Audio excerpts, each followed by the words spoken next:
Hello my viewers and welcome back to my channel. Subscribe, like and share your thoughts in the comment section down below. Now in today's video we take a look into a crucial discussion about allyship, accountability and entering black spaces as a palm color person. Now in this candid and insightful conversation we explore the perspective of a palm color woman who challenges her fellow palm color individuals to confront the realities of being regarded with suspicion by black people and people of color within activist circles. Now, she emphasizes the importance of making peace with this suspicion and not reacting defensively, highlighting the parallel between how women are often taught to view men as potential predators and how palm color people should approach interactions with black people and people of color. So join me as we listen to what she has to say in this video, unpacking the dynamics of privilege, trust, and accountability in allyship efforts. Let's take a look at these videos as different people share their thoughts as well on this. I will be right back. If you're doing anything in activist circles, you have to expect that black people and people of color are going to regard you with suspicion. You also have to make peace with it and not cry about it. A lot of women have no problem talking about how we regard all men with suspicion because of the high level of domination, coercion, use, and other dangerous behaviors that men as a whole are conditioned into. We make the argument that you never know which person is going to be the person that's a predator, so you have to treat everybody like a predator until proven otherwise. And then a lot of women get really offended when that same reality is put onto us from black people and people of color. We don't see ourselves as the oppressor because we identify with the oppressed status of being women, and we have this logical fallacy that because we can identify with one marginalized and oppressed group in society, we can identify with them all. This is where intersectionality becomes really important, which is where a lot of women especially drop out of the conversation. But the oppression that a person who is black and also a woman is going to experience is very different than the kind of oppression women will experience. And while they're both experiencing oppression and they can communicate from the language of oppression to a degree, it's completely disingenuous and dismissive for a woman to not listen to the unique forms of oppression and systemic marginalization that people of color and black people experience. When I show up to conversations, I know that I've done a lot of work.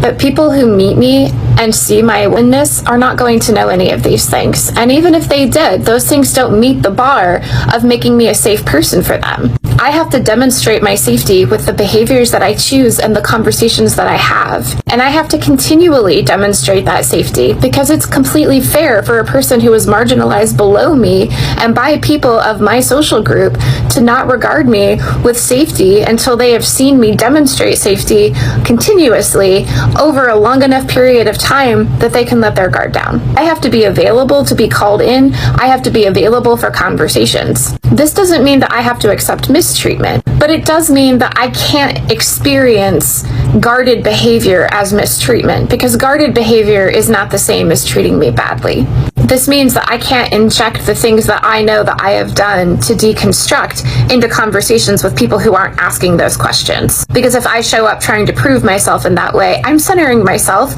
and I'm making the conversation about how good of an ally I am. And it doesn't matter how much work I do on myself, there are still going to be people in the black community and communities of color that are not going to trust me no matter what. Their not being able to trust me is a reflection of how poorly they've been treated by people who look like me. I have to do that work regardless of who pays attention or who trusts me. Because if I make my deconstruction conditional upon being accepted into the communities I'm deconstructing around, I'm still centering myself. So if you're a woman working on deconstruction from supremacy and colonization, it is really important for you to also internalize these beliefs. The bare minimum is deconstructing to a place where we are sitting at equal ground as much as possible. We don't get cookies for that. The last two scrolls were both women, kind of large-ish creators saying, I'm going to take a break. I'm done. I don't want to, whatever. The last two. And then I can think of a couple before that too. And again, the common denominator. Women. I don't trust people. I left this in a comment today. I don't even trust myself. I don't even trust myself. The guy that did the rant, Mario, and then came back and did an apology. I was so quick to fall in line with the know better, do better narrative. I was like, this is awesome.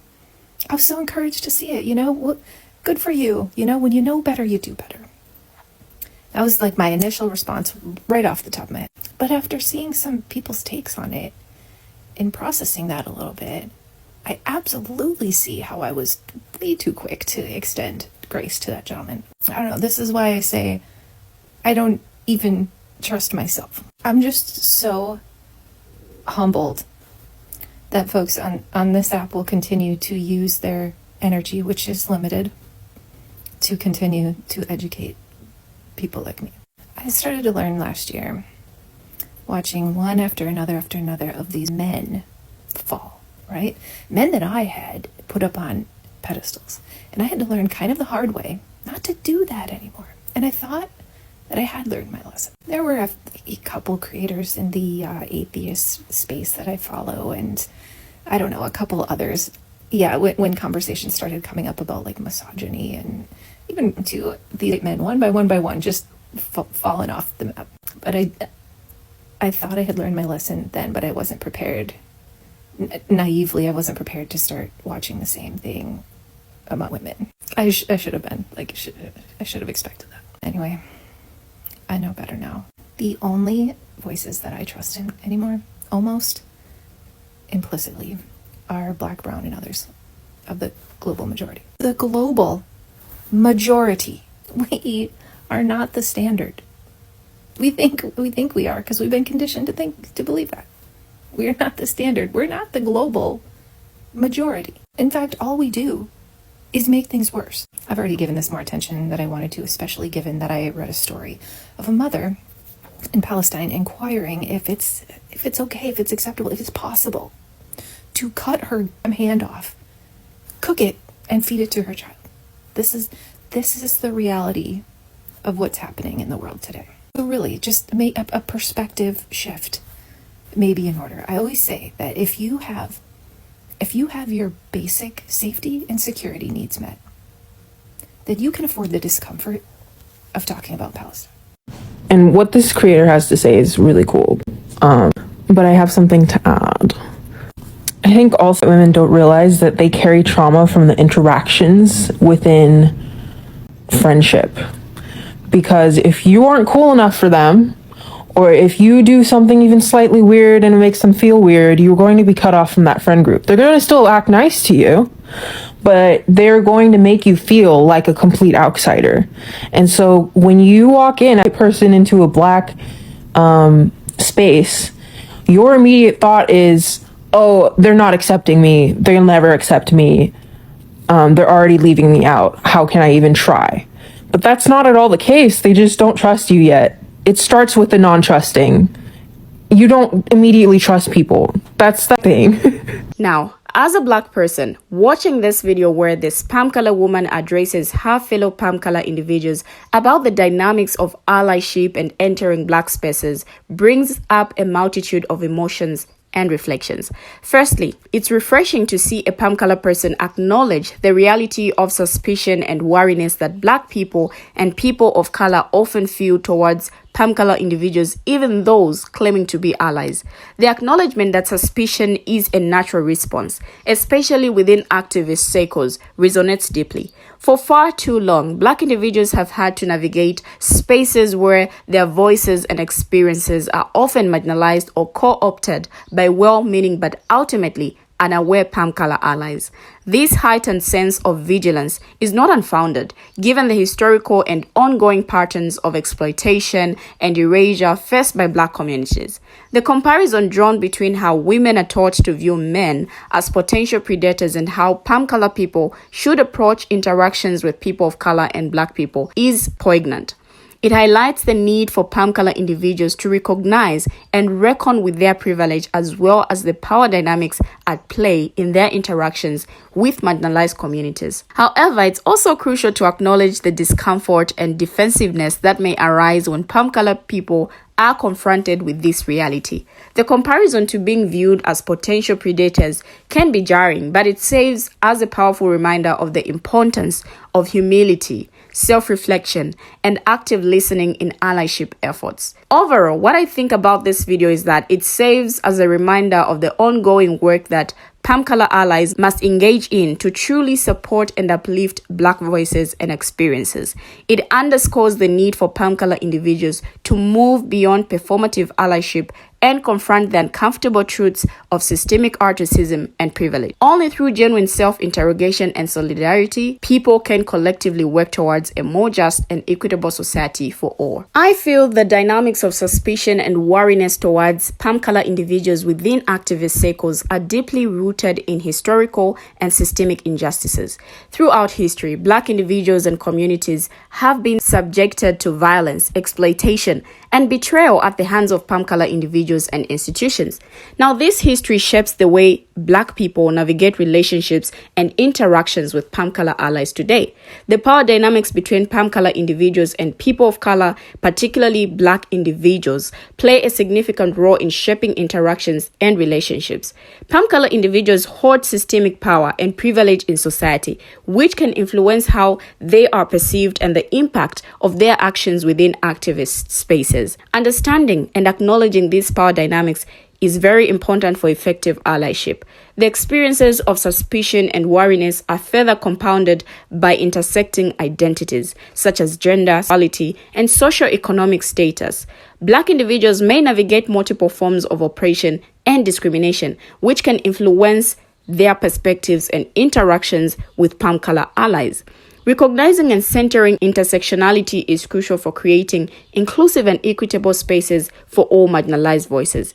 Building trust and accountability between palm color allies and Black people requires ongoing effort and commitment. Palm color allies must demonstrate a genuine commitment to dismantling systemic racism and supporting Black liberation. This includes actively listening to and centering Black voices, educating themselves about issues affecting Black communities, and taking tangible actions to challenge injustice and inequality. It's important to recognize the emotional labor that Black people often undertake in navigating relationships with palm color allies. Constantly explaining and justifying experiences of racism, suspicion, and wariness can be exhausting and re-traumatizing. Palm color allies must be mindful of this emotional labor and work to alleviate the burden on Black people by taking proactive steps to educate themselves and advocate for change. Addressing defensiveness and discomfort among palm color allies is essential for meaningful progress in allyship efforts. Palm color fragility, or the tendency to react defensively when confronted with issues of race and privilege, can hinder genuine dialogue and progress. Palm color allies must be willing to confront their discomfort, engage in self-reflection, and challenge their own biases and assumptions in order to truly support Black liberation. Now, as we wrap up today's discussion, it's very important to emphasize the importance of ongoing commitment and action in the fight against racial injustice and inequality.